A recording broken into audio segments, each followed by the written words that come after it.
Hello friends, I'm Rob Chapman. Let's run down the top 10 affordable guitar amplifiers of the past 15 years. I have 3 simple rules for this list. Nothing over 400 sterling in cost, nothing that I was involved in the design or making of, and no Boss Katana. Let's get into it, shall we? The top 10 affordable guitar amplifiers. This is going to be super fun. The first one was absolutely minuscule, cuboid in shape. Reminded me of the children's series Fireball XL5, if you ever had the privilege to watch that. Yeah, he's famous, he is.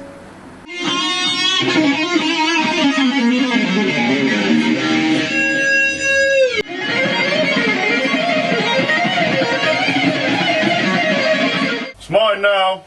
The Micro Cube, it was absolutely ubiquitous. You could find it everywhere. They were loud enough to do naughty things with. They had all sorts of stuff built into them. And really, it was the first big commercial success for a digital practice amplifier. Here's something a little bit more recent for you, which was unbelievably loud, super affordable, and really cool. I went to visit my friend Michael in California, who works for Guitar Center, and while I was there bantering about all sorts of stuff, he said, "Oh, you should check this out."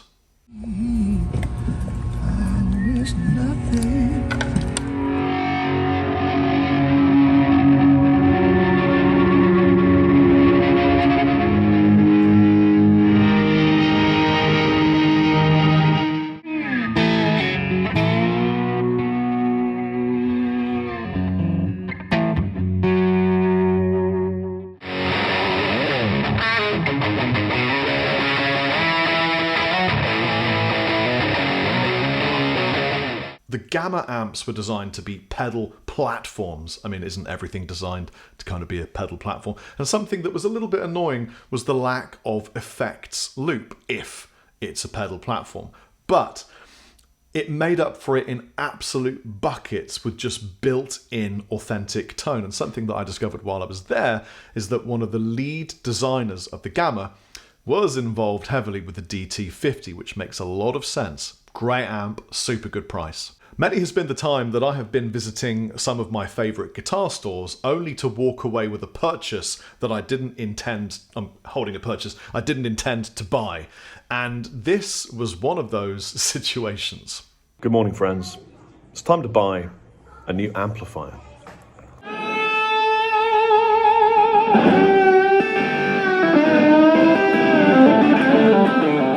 I can go around the island with this in my backpack and just teach and jam. Is there anyone who lives around? Yeah. You know what it comes with? What does it come with? It comes with this. Of course, because it's with Bluetooth. Yeah. Lovely.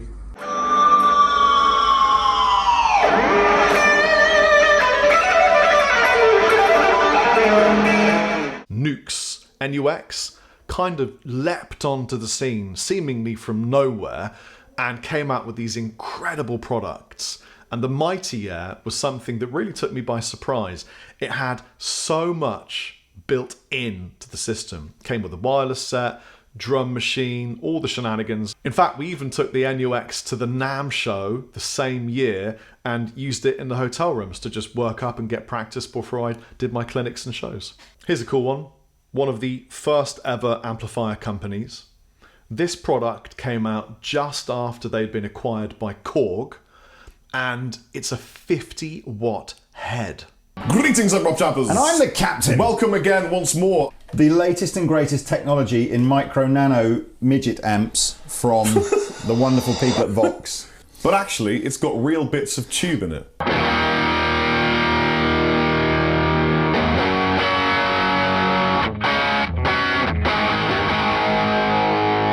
I suspect at some point in the future that conventional glass vacuum tubes will cease to be manufactured.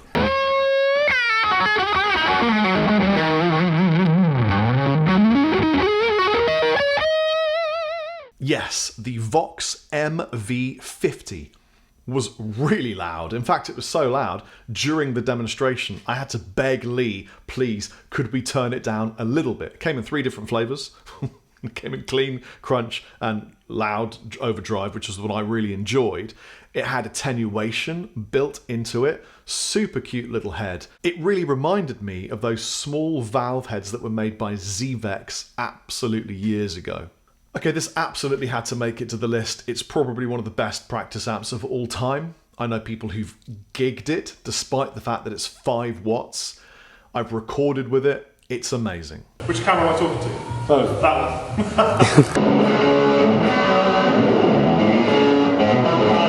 Blackstar, yeah. Oh, the new Marshall. Yeah, that's it, yeah.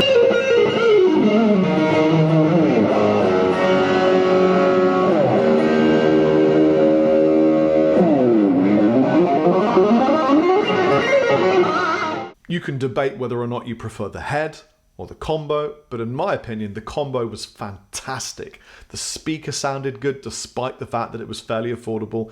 5 watts in a little tiny square package. What's not to love about the Blackstar HT5? I had a character called the Subway Bandit, and he was this South African vigilante who would sneak into my room and play with my gear. It all makes sense when you watch it in context. He had a video where he demonstrated this amp.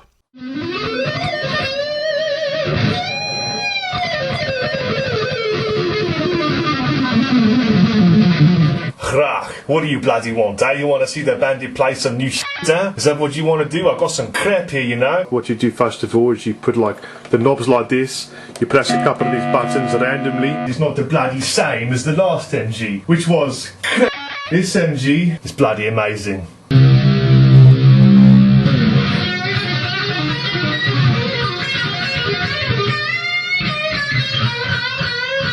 So the cool thing about this demonstration for me was that, you know, the amp's great, the tones are brilliant, but it really led to a relationship with Marshall amps for me, and all sorts of amazing things, some of which I cannot ever speak of, came from that relationship. Great amp though, MG15FX. If you've got one, well done. Congratulations on your purchase. Feel validated. I'm trying to recall, but I think this is the first time I've ever heard of a practice amp being praised by a world-class engineer producer. Eddie Kramer said this amp had really good tone, and it was loud.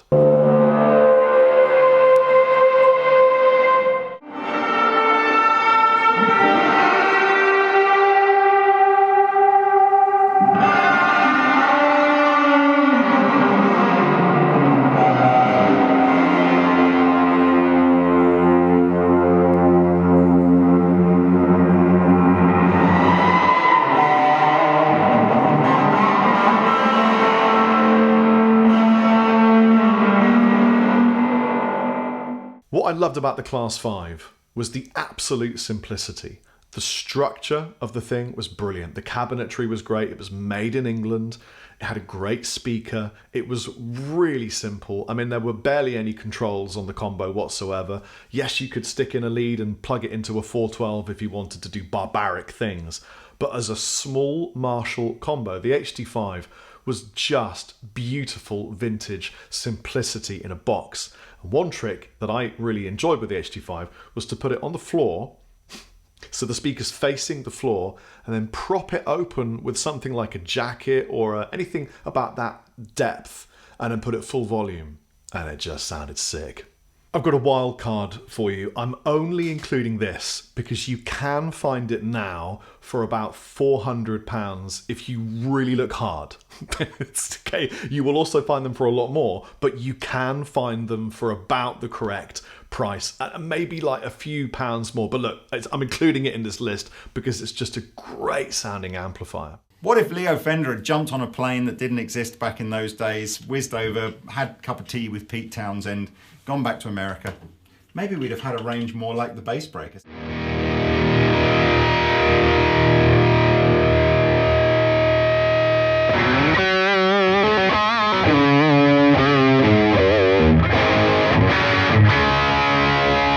And it's made in Mexico, which I guess, you know, if things go one way in the next presidential elections, you may not be able to get unless you've got a ladder to get over the wall. If this isn't the best amp Fender have ever made. Bass Breaker, absolutely legendary tone. Lee even preferred it to the Blues Junior. I'm going to say something now which I may come to regret. I prefer this to the Blues Junior. Now, for him to say that means an awful lot, because that's his tone, his world. He's been selling amps and guitars for almost his entire life. It just sounds great. It's a brilliant amplifier. The combo was beautiful. The head was amazing, probably more practical in terms of just a thing to port around and gig. Loud enough, incredible tones. Really well put together. What you notice with some of these more affordable combos is the cabinetry, the Tolex. You know, sometimes it's made of weird woods and sort of pretend woods. These are really well made. If you can get your hands on a second-hand one of these, it's a great amp. From arguably the king of small amplifiers, or the brand that really kind of started that movement, this is one of their smallest offerings.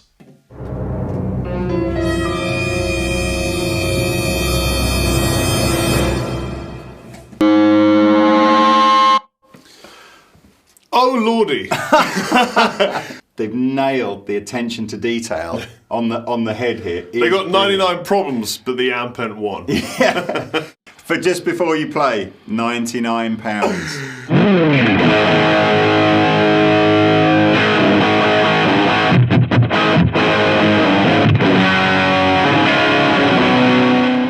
Yes, I wonder what the Andertons-sponsored Luchador team has to think about this. My name is Chupacabra. I destroy people for a living. And if you don't buy one of these here orange Micro Terrors, I'm gonna f you up, baby! Small but mighty, because it's the Micro Terror, and this amp took the planet by storm. I mean, it really was super, super cool. It was small enough to put it on your pedal board and just go, well, I've got an amp there if I need one. Do you know what I mean? A single ECC83 delivering you incredible, scaled down tiny terror tones. Brilliant head, definitely worth a purchase. Okay, it's the last one. And yes, at the time, this was kind of pushing that budgetary area of my restraints, but now you definitely get it for under 400 sterling. Greetings, I'm Rob Chapman. And I'm Lee Anderton.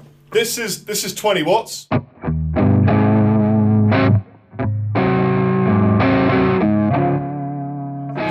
Five.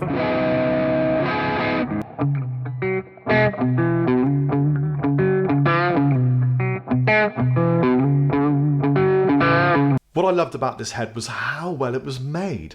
Everything was just perfect. The logo was beautifully embossed. The tones were creamy, silky smooth. It was really aimed at the sort of bluesy, crunchy, pushed clean market, but you could really get anything out of it because it took pedals so well. It was a head. It came, if I remember correctly, you could get matching cabs in the same tweed and everything. There are some matching tweed 112s and 212s. And I just loved the PP Classic 20. I have one honourable mention, and I think it would be almost illegal for me to not include this particular amplifier in this roundup. Hi, I'm Rob Chappers from Monkey Lord. Can the limited edition Marshall Spinal Tap MS2 play metal?